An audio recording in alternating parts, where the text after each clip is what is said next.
Welcome to the Mystery of Life. I'm Jo. And I'm Jonny. And today we're asking, where is El Dorado? What are you looking at me for? I don't know. So I wasn't really sure what to focus on first here, as this just seemed like such a massive subject. I felt like it became bigger than like Atlantis, which of course we did an episode on a while ago. But there is this idea that El Dorado is a lost city, or maybe a hidden city, made entirely of gold, like gold streets, gold houses.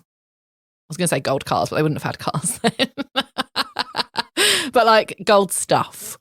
And I'm guessing you've already come across this because I had this like vague idea. I knew what it was from kind of, books and pop culture and stuff. But like I've never really looked into why we think there's this gold city or that there was people that thought they might be real.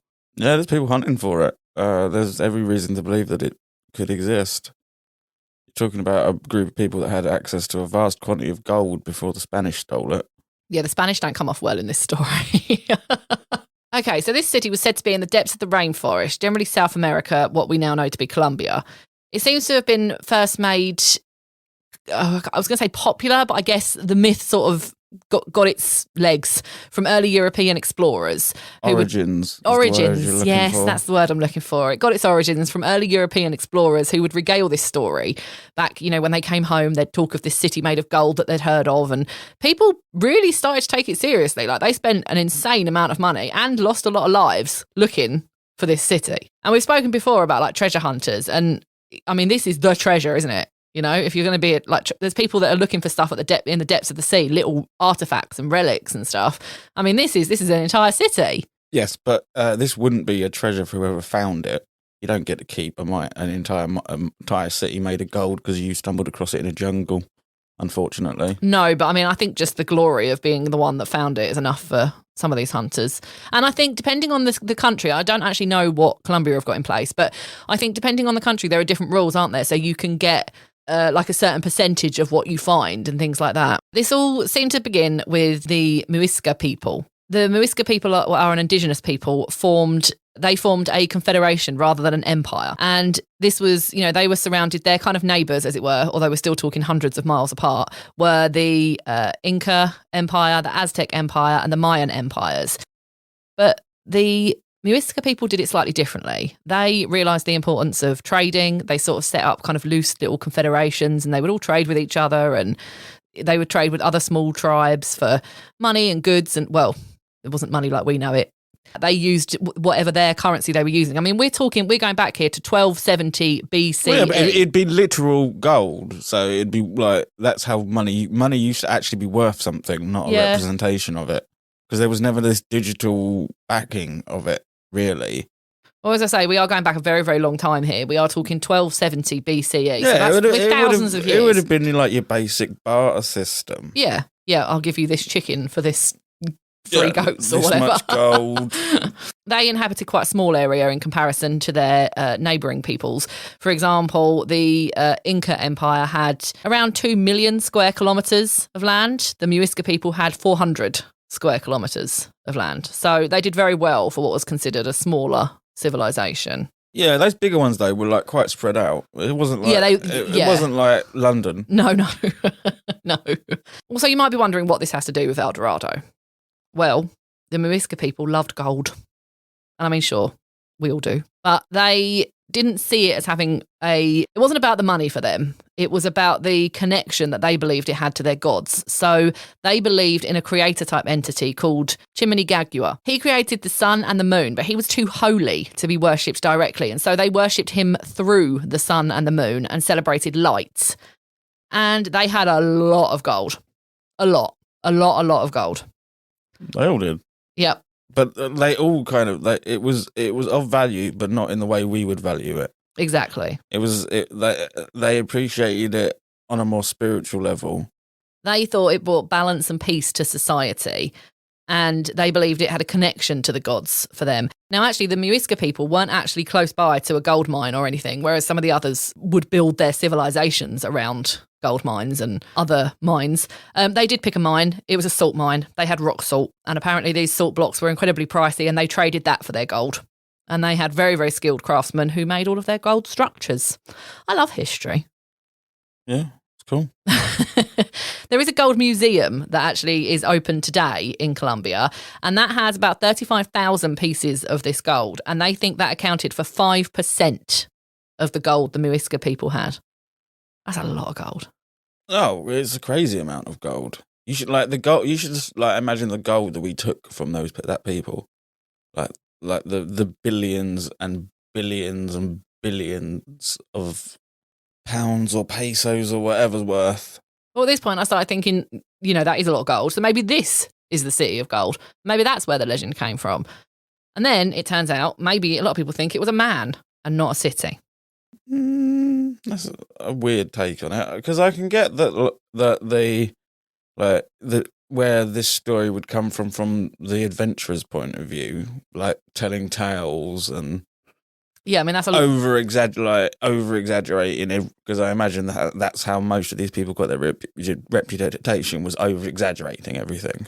I'm not even sure they would have necessarily needed to over exaggerate that much, because if you imagine that much gold in a small civilization, yeah, you describe it as a sea of gold. Yeah.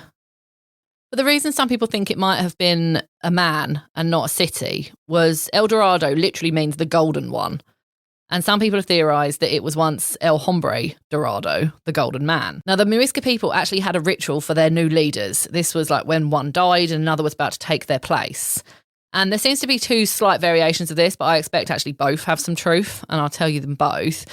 So some say they would celebrate their new leaders by offering sacrifices to the gods, and this was gold. It wasn't anything dark. They were offering gold to the gods, and they would build a golden raft. And they actually found a very small little golden piece made by the Muisca people that's actually in the Gold Museum, and that showed the little raft with lots of people on it and the king, and it's adorable. I'll put it on the blog this week.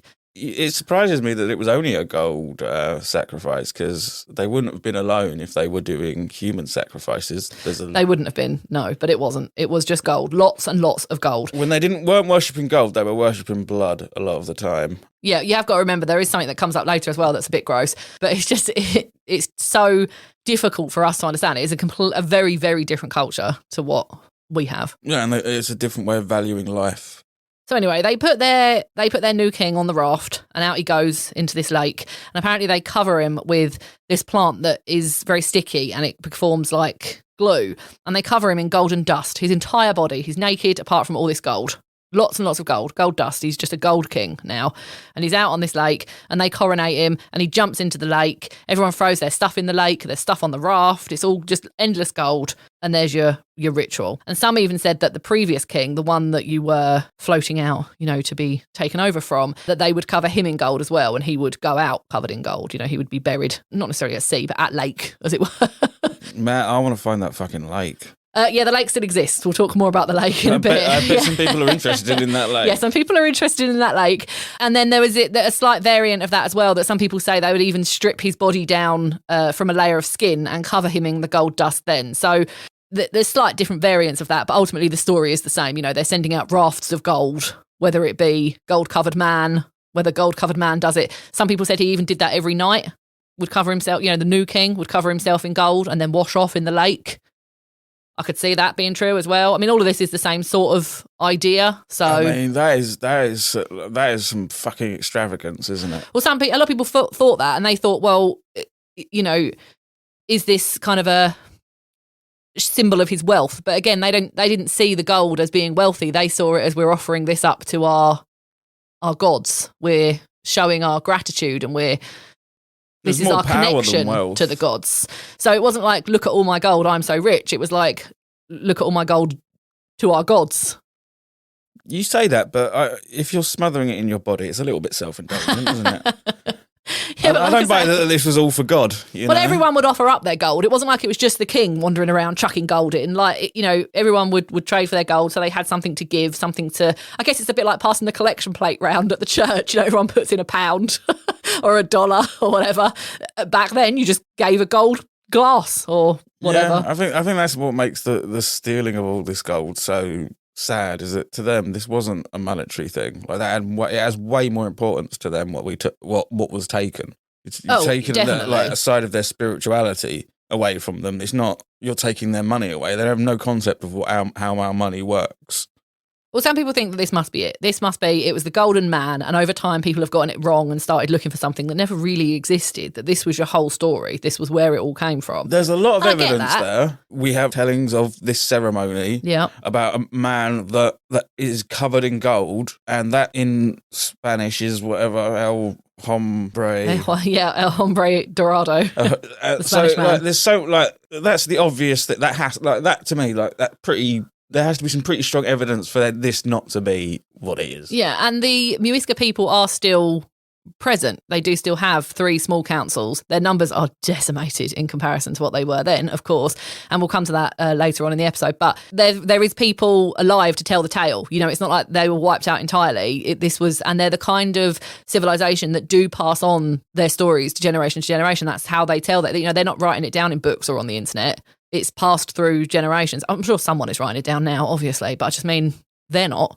No, they weren't advanced enough to have written history like that. They're still not. They're still not out there with internet and books. They're very cut off from the world, but people can visit. So people are reporting on it. People are writing it down. But as a civilization, they're not. They're telling their own history through generations. I kind of envy the freedom of that. Yeah, I know, right? Imagine not knowing what the internet is. Just wake up. Like, what do? I wake up. I worry about whether I've got food or not, and then I sit about, and then I'm done. Yeah. Now, I couldn't do it because I'd miss everything. Yeah. But being born into that must be so free. Yeah. They do always seem very happy, don't they, when you see them on TV? Until some idiots of our complexion come along and start poking you. Yeah. Well, in the early 1500s, early European explorers caught wind of this golden city. And here we go. So expensive missions were executed and many people wanted to find this city. Because of how gold is connected to the gods for the Muisca people as well, it was often painted as this like magical, almost magical city. You know, everyone was happy there. Everyone was calm. So it wasn't just about finding the money. They wanted to find this utopia. They wanted to be the ones that found it. Of course, there was a race for everything back then as well, wasn't there? They wanted to be the first ones to find everything. Well, it was more that the first one was the rich one. Yeah, I guess. But they also wanted it for themselves, let's be honest. It wasn't like they were going to visit, say, I found it, and leave them to it. No, they wanted to take over. Oh, no, it would be on boat. It would be torn down and on boats. Yeah. If it was real, you can see why the Muisca people hid it. Like, the Europeans are coming, like, let's hide it. Let's put it in the middle of this jungle that they have no idea how to get through. That's a thought. Let's hide it. If this city did exist, I think it's more likely to be born of necessity. And they're just like, right, we need to hide as much gold as we fucking can. And that is the city of gold. Well, apparently, the Europeans weren't very nice to the Muisca people. They weren't very nice to fucking anyone. No, they weren't. But the Muisca people, this is dead smart, they realised what was happening and they started pointing explorers in the opposite direction. So explorers would arrive and they'd go, oh, yes, the city exists. You're really close. Just go that way. And they'd send them like deep into the harsh jungle where half of them would die. And the other half would probably meet up with some Mayans or whatnot. And yeah. So that was pretty smart, really. Like, distract them away, point them away from your town. But of course, that just fueled the rumours even more because now you've got local people saying, yeah, it exists. Yeah. And you've got explorers that go back to Europe and say, yeah, I spoke to these local people and they told me that it was here and we got almost really close, but then so-and-so was eaten by a tiger. Or whatever deadly animal they have in that jungle. Yeah. I mean, in those days, just got a scratch. Also, it's still hard now to trek through that jungle. It ain't easy feat. Like, no, I was watching the thing about Everest and they pointed out that... I watched that. Not only did, like, the people back in the day, like, do it before anyone else had, so no one really knew where they were going, the clothes they were doing it in was so bad. And, like, even now, they had those special shoes and stuff. They didn't have that. So, in 1536, Spanish conquistador Jimenez de Quesada took 900 men and went looking for it. Now, apparently the conquistadors were warrior-like, and they had a bit of a reputation for not taking any prisoners. They were just... Oh, they were savages. Yeah. The conquistadors were like... They were the people you sent in to just ravage a place and steal. It always baffles me, because I sit and research all of this, but you just know this. Mm-hmm. You watch a lot of the History Channel, though. I mean, nothing that's oversimplifying it, but yes. Well, apparently they were already en route, trying to find a route to Peru. I'm sure to ruin lives there too. But they hear about this city, so they change direction and off they go into the Colombian wilderness. And they had a bit of a time of it. He came back with less than 100 men and at no point found El Dorado. And once they encounter the Muisca people, and I will say as well, they obviously knew that the Muisca people were there, but there was different villages, I don't know what they settlements, civilizations. Some were bigger than others, so even though they occupied a total area, like you said earlier, they were spread out. So they wouldn't always, sometimes they'd come across one with just 2 or 3 homes. But eventually they find, like, I guess what would be the town by today's terms. And they plundered it. They destroyed it. They just took all the gold, took it all back to Spain. They're like, this is ours now. Mm-hmm. They're just awful, aren't they? I mean, why? It makes it easy to like pirates, though. Yeah, I suppose. Yeah. Apparently they were, like, stunned by the sheer amount of gold that the Muisca people had. That could be the real El Dorado. That could be it, couldn't it? Exactly, yeah. So, but this Jimenez fellow tried again in 1569, still couldn't find it. Loads of people died. I love the idea of them just sat there, like, laughing, like, he thinks it's over there. Yeah, I know. Which, I mean, worked for a lot of them. There was I've kept this simple. We talk about like 2 or 3 people that are searching for it, but there was lots of parties that went out searching for it. This wasn't a small thing. Everyone, for a time, was looking for this. I keep pointing them towards the alligators. Yeah, That's really smart. But of course, fueled the rumours that it really existed. They do seem to be the most intellectual of that area because they seem to have used their intellect to, like, barter with other people and get stuff from other people. Yeah, but I mean, they weren't the best fighters. Who was that? Was that the Inca or the Mayans? Oh, I mean, they're all fucking terrifying. There was a guy. That's what I mean. They sound like the intellectuals. They sound like they're central to, like, the trade and everything, but everyone else does the dirty work for them. Well, there's a guy that went over there to kind of try and document all of this. He wasn't even really looking for the gold. He just went over there to try and learn about it in the 1500s, and they shot him with a poison arrow. So I mean, they weren't like. Oh yeah, they weren't. They weren't not fighters. Well, they were nice to some people once, and it backfired horribly. So they're quite dismissive of new people. The Spanish eventually conquer the entire land and we move into a new era of history. But I will say that they once numbered around 500,000 and today they have 3 remaining councils in Colombia with a population of between 2,000 and 3,000. That's really sad, isn't it? When I know that all of the sort of, ancient settlements have been kind of decimated by one country or another. But, it's just sad, isn't it? I mean, no one ever found it. Other expeditions happened. A lot of money was spent looking for it and a lot of lives were lost. Remember Walter Raleigh from Roanoke and other things? Mm-hmm. Yeah, he went and had a look. His son died trying to find it in the jungle. Yeah, I think it's just the biggest meme.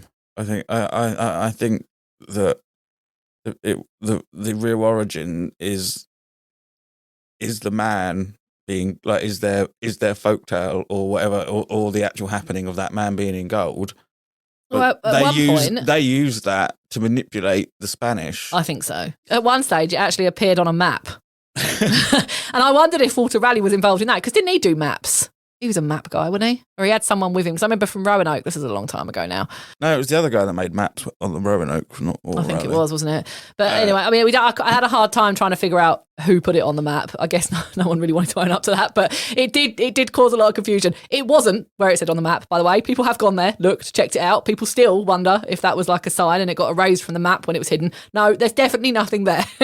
Yeah, firstly, like if El Dorado exists, it's never going to be put on a map. Well, there are still people looking for similar things. There's a cave that archaeologists are currently looking into where, again, they're not looking for El Dorado, but they're looking for things from that period of history, things that might suggest other settlements in the area. I mean, a gold mine could be El Dorado. Yeah. Apparently, Amazon and Google did some satellite mapping and found an area of gold that showed up that really shouldn't have been there and no one knew about. And for a little while, people thought that might be some sort of El Dorado thing. But no, it seems to be an illegal gold industry. So that's got to suck. Wasn't quite what they were looking for. Stupid El Dorado. Yeah. I got to pay tax on all this shit now. There's another team excavating tombs near Colombia's Stonehenge. Does everyone have a henge? No.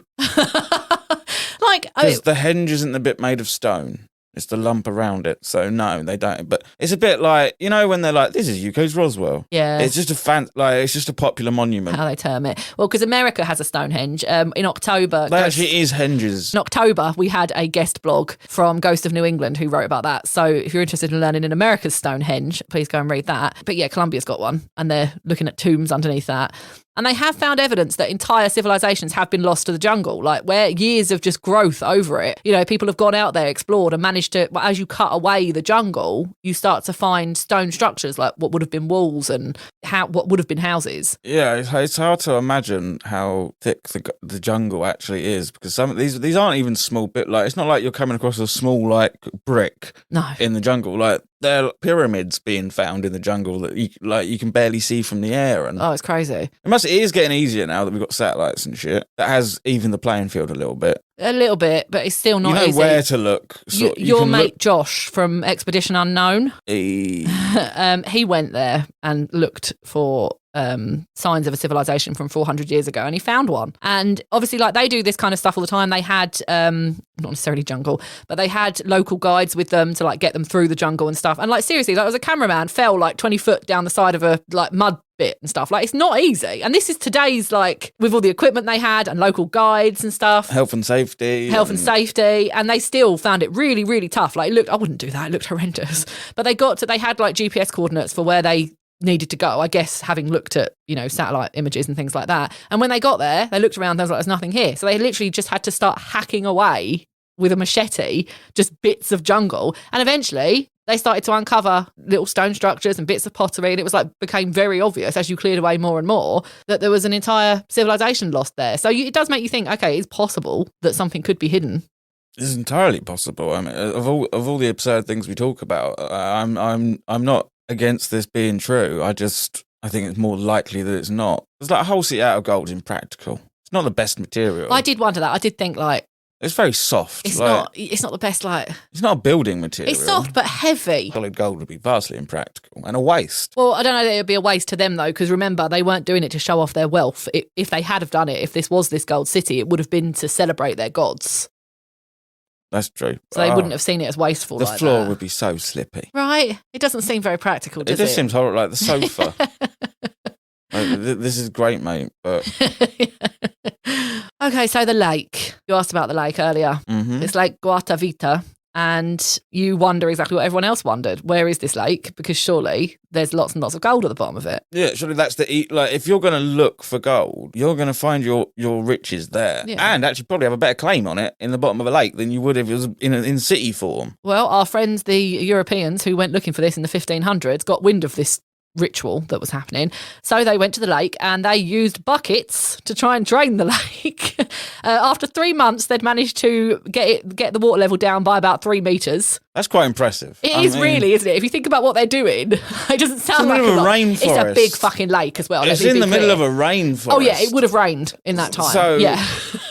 Talk about commitment. Yeah, so... Imagine turning up every day, and what's your job? You've got to use this bucket to empty that... Like, it sounds like something you do, like, give The Apprentice for a laugh. But they must have had quite a lot of people on it. Like, if they took 900 men out there just to look for it, I'm sure they had another 900 that they could have picking up buckets every day. Why did it have to be emptied? Well, it was quite a deep lake. I don't know that we'd mastered swimming that deep back then. This was 1545. Well, they lived at sea. Surely they've mastered swimming. They also died a lot at sea, remember? Yeah, swimming, but not like deep diving. I suppose. At any point in time, regardless of technology, I can't imagine looking at a lake and going, yeah, we can bucket that out. I know. I will put a picture of this lake on the blog post this week. Have a look at it. It's not a small lake. It's not. It's not an ambition I'm capable of. And after 1 month, and they're down like a meter. Yeah. He's like, right. Keep going. Yeah. Well, they got it down by 3 meters, and of course, this kind of led to a bit of a shoreline, as it were. You know, it wasn't like there was a big hole in the middle or whatever. It was, you know, and they actually managed to find about what would have been in today's money $100,000 worth of gold. It's not bad going, but I mean, for 3 months' work, 900 staff though. Yeah, I mean, I don't know that it was 900, but I'm just assuming it was a lot. You know, yeah. It's not the biggest return. No, on effort. It's not. No. But considering you could just walk up to a village, kill some people, and half an hour later have a lot more than that. But I mean, they'd done that already. I suppose, yeah. So now they're just looking for more gold because they're greedy. But of course, this just convinced more people to join in because now the fact is they'd got it down by 3 meters and they were finding a lot of gold. That's really sad as well that they're taking that gold because that gold was sacrificed. Yeah. So they had another go in 1580 because obviously they'd found so much. Bigger buckets? 1545. Well, they managed to figure out a slightly better way. I don't fully understand what they did, but apparently they were able to like cut slots out. They realised that, almost like little tunnels, they realised that they could sort of drain some of the water away. But they got 20 metres down. So that's better. It depends how long it took, actually. I wasn't sure. I tried to find 10 out. years. I couldn't. It didn't say. No, it wasn't 10 years, but it wasn't, overnight either. They found what in today's money, what would have been worth $400,000 worth of gold. There's gold in that fucking lake. There is gold in that lake. And by these estimates, they thought there might be around £300 million worth of gold. So haven't we emptied it with gold yet? Because we've got diving equipment. In 1898, there was a more industrial effort. So this is obviously a few hundred years later. And they managed to drain it pretty significantly. But obviously the bottom of a lake was very, very muddy, difficult to trudge through. And being in the rainforest, the sun was incredibly hot and it almost immediately dried as it was exposed. And it basically became like concrete and they couldn't get through it. So anything that was then at the bottom of that lake was now encased in this dried mud. Yeah, but modern technology. Well, they only got away with about $500 worth of relics, some of which are actually donated to the British Museum. $500? Yeah. That's it? Yeah. That's a bad return. Yeah. Well, I think they made a mistake in doing it so quickly because where the bucket methods were so slow, obviously I'm guessing it exposed a little bit at a time, didn't it? You can almost imagine, this is me speculating here, but you can almost imagine someone being like, there's a gold bit and someone going and picking it up. Whereas by doing it in this quick method, the sun's getting to it before they can go and pick stuff up. Yeah, their execution was terrible. Yeah. So people got more creative and started getting quite disruptive. So in 1965, the Colombian government banned any more searches of the lake. And that's why we haven't found it, because you're not allowed to go and look. That's fair. Yeah. Which I'm kind of pleased about. Yeah. Protect your history. Good for you. I'm wondering why we didn't get more out of it, but I'm also not advocating for taking it out. Yeah, I think if we were allowed to go and look at it today, we would 100% know what's down there. Oh, yeah, we've got these You wouldn't even need to drain it. You could use the sonar stuff that we've got. Well, you wouldn't even have to use sonar. You get like these big hoovers now that you can literally hoover up all the stuff on the bottom and then filter it out. It's a big lake, but we've done bigger lakes, if you know what I mean. They could see what was down there, for sure. Yeah, if there was no cultural significance to it, also the Colombians would have had it. If you want to go and see the lake, you have to be accepted by the current tribe that are there. I'm putting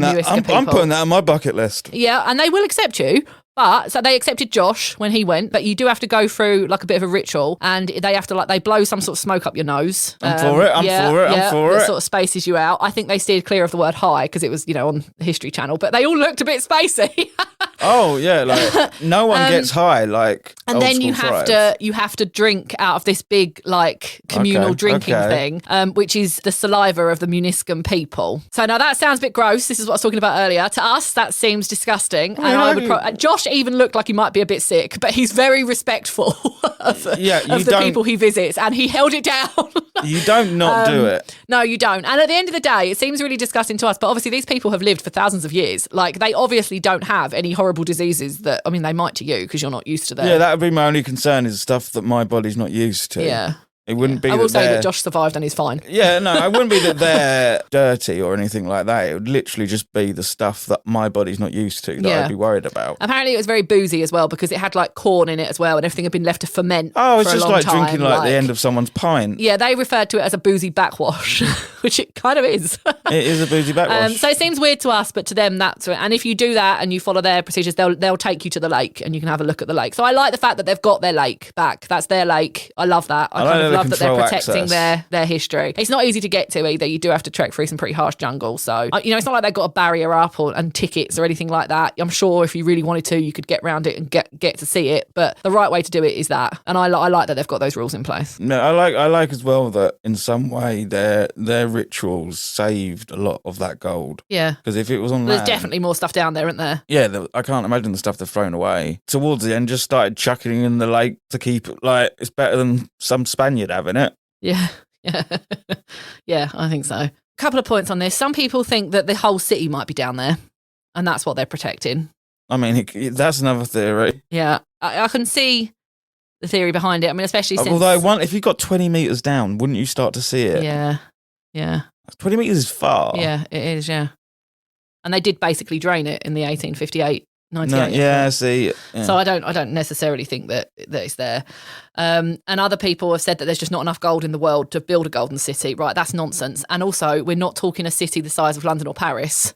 We're talking more like what I would refer to as a village. yeah, city. They're big, but yeah, and also these people can't imagine how much gold these guys had. No, like I say, remember, in the Golden Museum now, they've got about 35,000 pieces of gold that were crafted by the Muniscan and other civilizations nearby, and they reckon that accounted for about 5% of what they had. But that's not the issue I take with it. think that they could have built a city of gold if they wanted to. They clearly have the skills and the resources. But I think your city of gold was the Muniscan civilization. I think it was built from gold. But I just think, like, you know, they commented on how the sheer abundance of gold shocked the European explorers.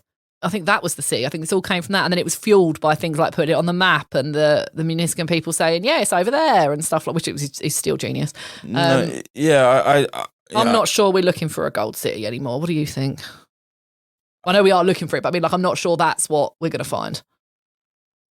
Like Atlantis style. I think that there's a chance it might be real. Like, it can't be completely ruled out because they had the resources and time to build such a thing. But do you think it could still be real today and hidden, or do you think that if we find it, we'll just find remnants of it like we do with these other ones? So like the bases of it. No, like gold survives pretty well. Like it's not structurally strong, but it survives the elements quite well. It's not the craziest thing we've spoken about, because when you look at... No. Again, I'll put some pictures on the blog this week. When you look at the vastness of the area we're talking about and how thick and dense the jungle is and how years of growth have covered up even like stone walls and stuff, you could see how it could be hidden. Yeah, I think that they just use their local legends to their advantage, and that's how the story of El Dorado spread. Yeah. I think chances are that El Hombre El Dorado is probably the origins of all this. Yeah. Because that's sort of like not written, but like it's documented history. Yeah, it is, yeah.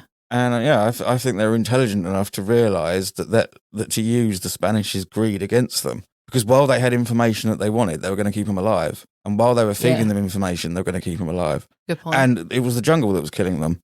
They weren't making it. Yeah. And the jungle was so big, they could always go, oh, you didn't go far enough. Yeah, absolutely. Yeah. There's no road signs or even really markers. It's easy to get lost in the jungle. We've gone past El Dorado. So it was beautiful if that is what they did. But yeah, I think the least likely thing is that the city is real.